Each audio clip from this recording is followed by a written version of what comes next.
जुर्म की दुनिया में आमतौर पर मर्दों का वर्चस्व होता है, लेकिन जुर्म की इस काली दुनिया में समय समय पर महिलाओं ने भी दस्तक दी है। ऐसी दस्तक जिसे सुनकर कोई भी खौफजदा हो जाए। जी हाँ, इन महिलाओं ने जुर्म की दुनिया में ऐसी दहशत फैलाई है कि लोग इन्हें लेडी डॉन कहने लगे हैं। इस दौरान मीरा रोड में रियल एस्टेट का कारोबार तेजी से बढ़ रहा था। यहाँ की जमीन सोना उगल रही थी और यहाँ के लोगों के बीच इस जमीन को हासिल करने की होड़ मची हुई थी। लेकिन यहाँ जमीन वही हासिल कर सकता था जिसमें जान लेने और जान देने का जिगर हो।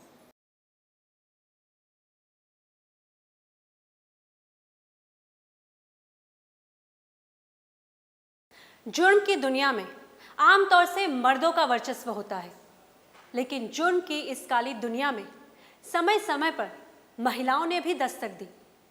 एक ऐसी दस्तक जिसे सुनकर कोई भी खौफजदा हो जाए।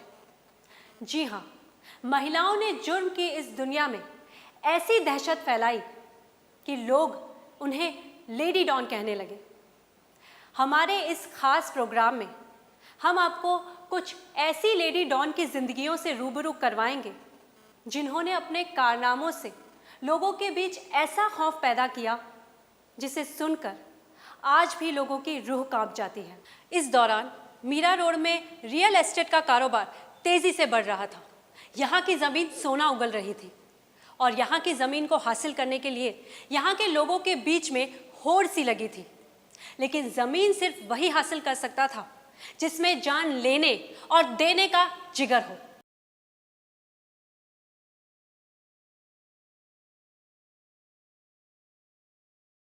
नमस्कार, मैं हूं मीनाक्षी शर्मा।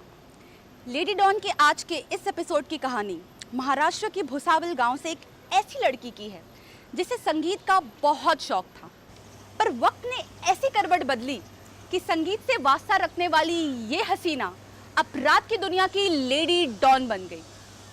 जी हाँ, कहने को तो ये कंस्ट्रक्शन कंपनी की मालकिन थी, पर वास्तव में इनका काम था लोगों को डरा धमका कर इनकी ज़मीन पर कब्जा कर लेना।